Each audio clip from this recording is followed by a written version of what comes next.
Bonjour, c'est Ed. Aujourd'hui, la revue du nouvel Aqua de Futun, l'Aqua FX. C'est un atomiseur reconstructible qui a la particularité d'être prévu pour les montages verticaux de type cheminée. Il n'a pas de plateau de montage en tant que tel, mais un système exclusif qui fonctionne très bien et qui donne surtout une vape différente de ce que l'on a d'habitude. Cet atomiseur m'a été envoyé par Le Monde de la Vape pour cette revue et vous le trouverez sur lemondedelaVape.fr pour 55 €. On va le voir en détail, on va commencer très rapidement par le contenu de la boîte.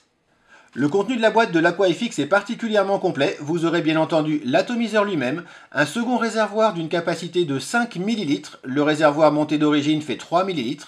Pour aller avec ce réservoir, vous aurez une petite rallonge pour la cheminée. Vous aurez également un outil pour faire vos résistances, une petite clé pour ouvrir le réservoir qui peut servir le cas échéant, on le verra tout à l'heure, des joints de rechange, un second FICS, c'est en fait ce qui fait office de plateau de montage sur cet atomiseur, et un mode d'emploi. Il est très complet, très détaillé, mais en anglais. Et voilà l'Aqua FX en détail. Il est réalisé en inox, le tank est en Pyrex bien entendu. Encore une fois, ce tank a une capacité de 3 ml. Il y a un deuxième réservoir plus haut avec une capacité de 5 ml. Il est réalisé en 22 mm. Il se montera donc impeccablement sur les modes mécaniques ou électroniques en 22 mm. Toutefois, il fait 22 mm à sa base. Au niveau du réservoir et de la bague, il est un petit peu plus large. Il fera 2 mm de plus. Ça fait un petit décroché, pour autant, ça n'a rien d'inesthétique, au contraire. À la base de l'atomiseur, bien sûr, la connexion 510. Le filetage est très bon. Le plot ressort suffisamment pour pouvoir se monter sur n'importe quel mode. Par contre, il n'est pas réglable. Les finitions sur cet atomiseur sont très bonnes, les surfaces comme les jointures sont très bons. On a clairement une impression de qualité quand on l'a dans les mains. Par contre, l'arête inférieure, mais surtout l'arête supérieure sont un petit peu trop aiguisées. Ça n'est pas tranchant, on va pas se couper, mais le contact est un petit peu désagréable. C'est plus un souci sur la partie supérieure, puisque le remplissage se fait par le haut. Et quand on va dévisser la partie supérieure, les doigts vont être en contact justement avec cette arête-ci, qui a un contact un petit peu, on va dire tranchant, même si ça ne coupe pas vraiment. C'est assez facile à régler, un petit coup de papier de verre très fin pour adoucir un petit peu cette arête-là, et c'est parfait. Un point que l'on remarque assez rapidement sur cet atomiseur, c'est que tel quel, on ne voit pas l'arrivée d'air. Il n'y a pas de bague de réglage telle qu'on la voit d'habitude, il suffit de dévisser la bague au niveau du réservoir, de dévisser, et on voit apparaître l'arrivée d'air par en dessous. Elle est donc réglable en dévissant jusqu'à sa position maximale. Une seule arrivée d'air sur l'ensemble de l'atomiseur. Elle est très ouverte, elle se règle très bien et de manière très précise justement en revissant l'ensemble du haut de l'atomiseur. Pour autant, le flux d'air n'est pas aussi important qu'on pourrait le penser en voyant la taille de cet orifice et le diamètre de la cheminée. On verra tout à l'heure pourquoi. En fait, on a un tirage qui est relativement aérien, mais pas aussi ouvert qu'un Atlantis par exemple. On est plutôt sur un flux d'air de type subtank, on va dire, c'est-à-dire un flux d'air parfait pour faire de l'inhalation directe, donc la vapeur directement dans les poumons, avec toutefois un flux d'air un petit peu restreint, encore une fois par rapport à d'autres atomiseurs comme un Atlantis par exemple. Si vous souhaitez faire de l'inhalation indirecte, c'est possible. Donc la vapeur d'abord dans la bouche, puis dans les poumons, comme on le fait avec une taf. Il suffit pour ça de laisser un tout petit peu le flux d'air ouvert, en ne dévissant qu'un tout petit peu, donc cette bague supérieure. Là, du coup, on arrive à avoir très facilement un flux d'air assez restreint pour avoir une inhalation indirecte agréable. Toutefois, il faudra clairement penser à adapter son montage. En conséquence, on sera en général sur des puissances plus basses. Prévoyez donc un montage prévu également pour l'inhalation indirecte. Pour voir en détail comment ça fonctionne, on va démonter l'atomiseur. On va commencer par le drip tip qui est en deux parties. Deux joints pour assurer un très bon contact à l'intérieur de la cheminée. Une partie en synthétique et un insert en métal. Ça fonctionne globalement très bien, vous pouvez vaper avec ou sans l'insert en métal, ça ne fait pas une différence énorme, mais d'un point de vue esthétique, c'est surprenant, mais pas désagréable.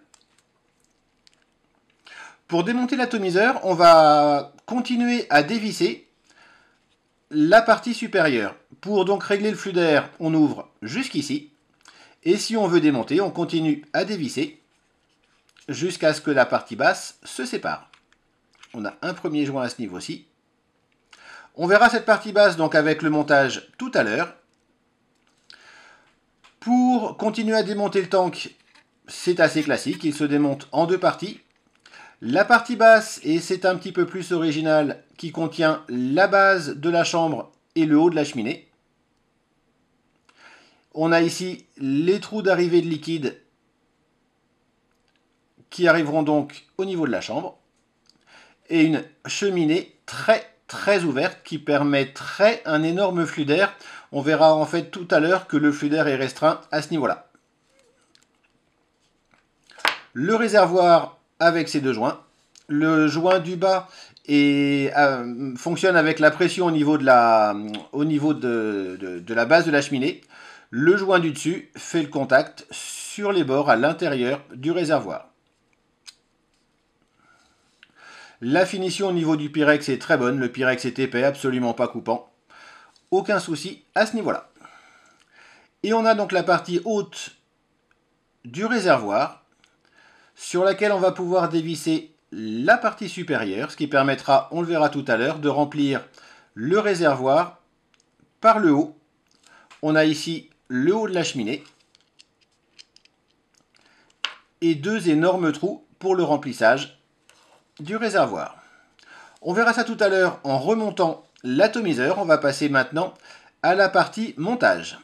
C'est clairement cette partie inférieure de l'atomiseur qui fait la particularité de l'AquaFX. Pour le démonter, on va commencer par dévisser la partie basse de l'atomiseur, c'est-à-dire celle qui a le filetage de la connexion 510. On a une petite pièce en forme de plateau avec un isolant à la base, et donc la connexion 510 négative uniquement. La connexion 510 positive est à ce niveau-ci. On va dévisser la partie intérieure, et si c'est un petit peu dur, on va prendre l'outil qui est fourni avec dans les accessoires, et dont l'empreinte est la même que celle à l'intérieur. On le dévisse, et on a la partie entre guillemets résistance, qui va elle-même se dévisser. En général, une fois que l'atomiseur est humide avec le liquide, on peut très bien le faire à la main directement. L'outil n'est pas forcément indispensable, sauf quand l'atomiseur est sec, évidemment, comme ici. On a donc la partie intermédiaire, à ce niveau-ci, le trou d'arrivée d'air et les entrées de liquide. Cette partie résistance elle-même va pouvoir se démonter pour avoir accès au montage.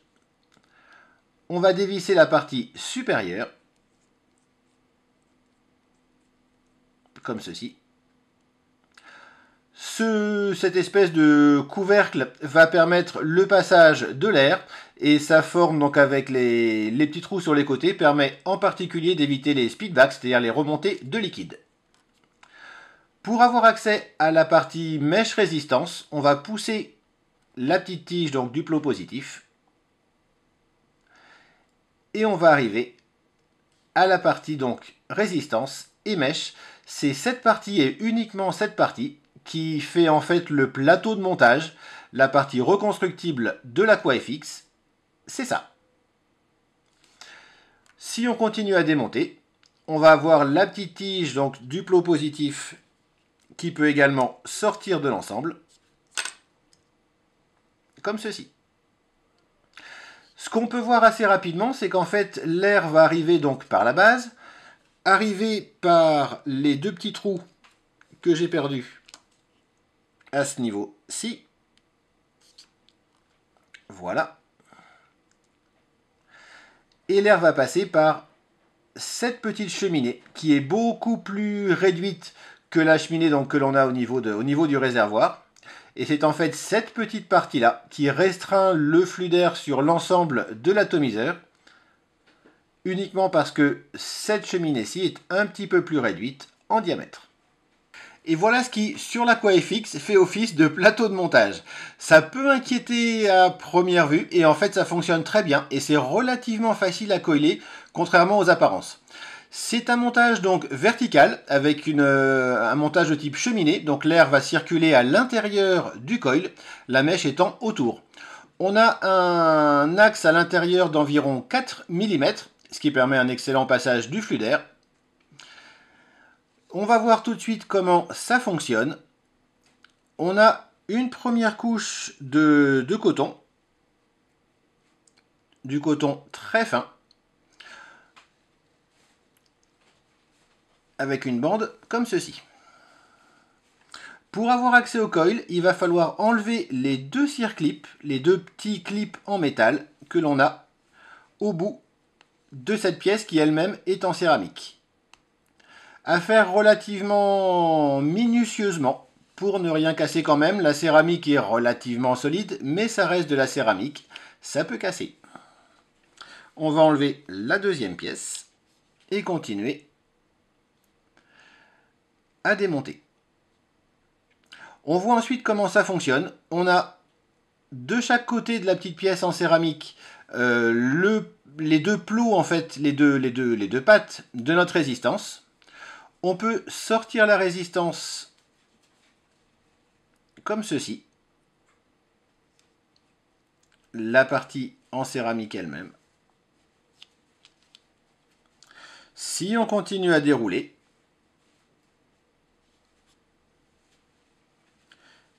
on arrive à la résistance. On a ici une résistance avec du fil, on voit ici les soudures.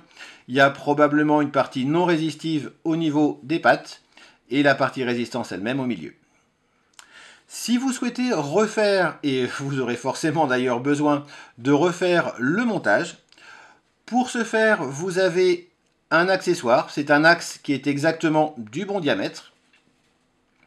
Vous allez faire votre résistance avec cet axe, comme ceci, en laissant donc les pattes de chaque côté dans l'axe de cette tige.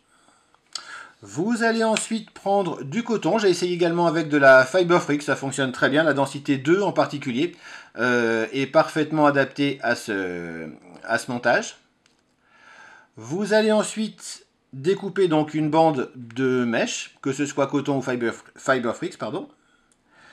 Vous allez entourer la résistance, un petit peu difficile à faire devant la caméra,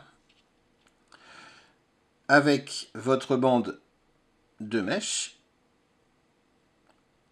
comme ceci.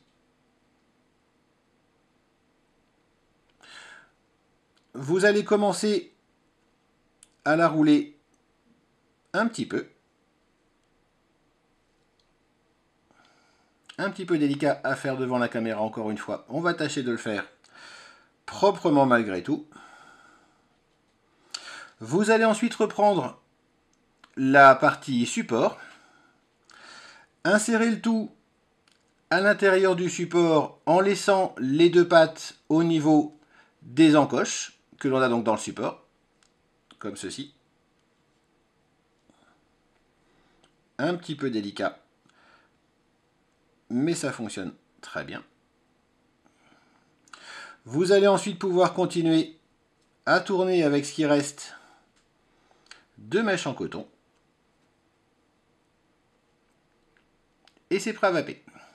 Et voilà, encore une fois, le montage est relativement simple et facile à faire, un petit peu plus difficile devant la caméra. Une fois que vous avez réinséré donc votre résistance et votre mèche dans ce qui sert de plateau en fait, la petite partie blanche, il suffit de remettre les circlips en mettant bien donc encore une fois les pattes de votre résistance dans les goulottes prévues à cet effet. Les circlips vont permettre de bloquer ces pattes et de faire le contact avec le reste de l'atomiseur. Pour remonter l'ensemble, vous reprenez la base. Vous réinsérez votre montage à l'intérieur, comme ceci. Ça va donc très logiquement repousser la tige vers l'extérieur. Vous pouvez revisser la base de la connexion 510 directement. Vous pouvez remettre la base avant ou après, ça revient un petit peu au même. Par contre, il est globalement plus facile de la mettre après avoir inséré votre montage, simplement parce que ça permet d'avoir le plot positif plus facilement aligné quand vous revissez. Une fois que vous avez bloqué donc cette partie-ci, vous pouvez reprendre la fermeture du entre guillemets plateau de montage, la revisser.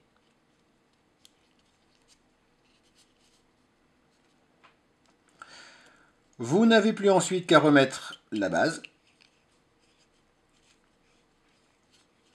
Remonter le réservoir si vous l'avez démonté. Par contre, on peut refaire le montage, bien entendu, sans tout démonter à chaque fois.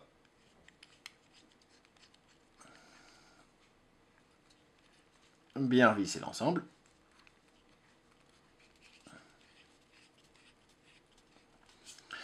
Pour le remplissage, il se fait de manière extrêmement simple. Vous avez deux ouvertures donc sur la partie supérieure de l'atomiseur. Vous pouvez soit mettre une aiguille, soit carrément verser directement à la bouteille à ce niveau-là. Extrêmement facile à remplir. Il ne vous reste plus qu'à revisser. Et encore une fois, le contact à ce moment-là avec l'arête supérieure de l'atomiseur est un petit peu désagréable. N'hésitez pas à mettre un petit coup de papier de verre très fin pour adoucir un petit peu cet angle-là.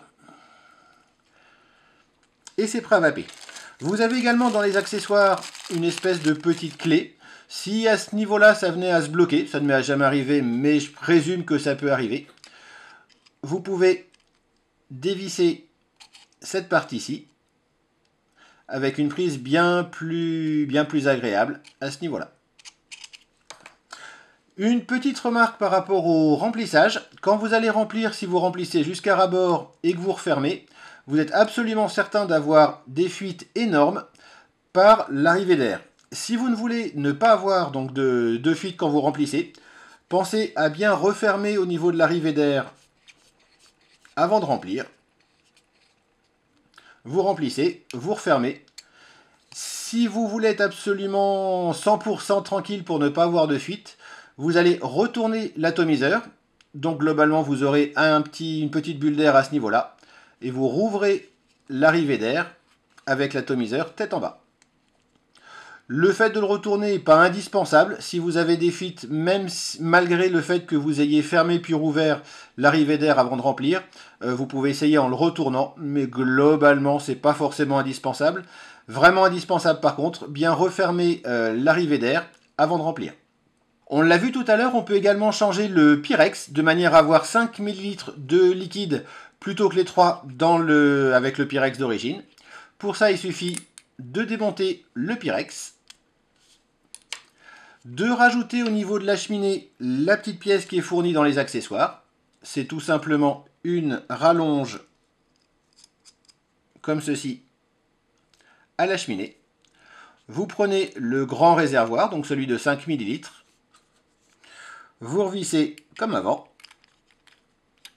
Ça donne un look un petit peu particulier à la cheminée, puisqu'on a un filetage assez apparent au milieu. Mais ça fonctionne de la même manière. On a simplement une cheminée un petit peu plus longue, donc mais de manière très peu sensible, encore une fois, parce que la cheminée est très ouverte. Un très léger refroidissement de la vape et une très légère perte de saveur. Et voilà, vous savez tout sur le fonctionnement de l'AquaFX. Au final, comment il vape? Globalement, très bien. Avec les résistances fournies avec l'atomiseur, on a une vape qui est forcément typée montage cheminée, donc avec l'air qui passe à l'intérieur de la résistance plutôt qu'autour. Mais comme on l'a vu, ces résistances sont en fait des points de soudure et on a une surface de chauffe relativement réduite du fait qu'en fait très peu de spires sont chauffés. On a donc du coup une vape qui est moyennement dense et un rendu des saveurs qui est correct, on va dire. Par contre, quand vous allez refaire vos résistances, vous allez pouvoir les faire avec beaucoup plus de spires. Du coup, une surface de chauffe bien plus importante. Et là, l'AquaFX va avoir un excellent rendu, que ce soit en termes de densité de vapeur ou de saveur. Le rendu des saveurs est à mon sens encore meilleur si au lieu de faire les résistances sur le gros axe qui est fourni avec l'atomiseur, vous les faites sur un axe plus réduit, de 3 mm dans l'idéal. Du coup, vous allez mettre plus de coton. Et le fait que le passage donc à l'intérieur de la résistance soit plus réduit et qu'on ait plus de coton donc pour alimenter le montage, on a un rendu de saveur qui est à mon sens encore meilleur. Vous pouvez l'utiliser soit avec du Cantal, soit avec en contrôle de la température sans aucun souci. Les contacts sont largement assez bons pour utiliser de manière fiable le contrôle de la température. Mais à mon sens, l'AquaFX gagne vraiment à avoir des résistances plus de 3 mm et avec beaucoup de spire, de manière à avoir vraiment un excellent rendu de saveur et une très bonne production de vapeur. Un grand merci à Le Monde de la Vape de m'avoir envoyé cet atomiseur pour cette revue. Vous le retrouverez bien sûr sur lemondedelaVape.fr pour 55 €. Si vous appréciez ces vidéos, n'hésitez pas à les partager et à vous abonner à la chaîne en cliquant ici. Il me reste à vous souhaiter une excellente vape et à la prochaine.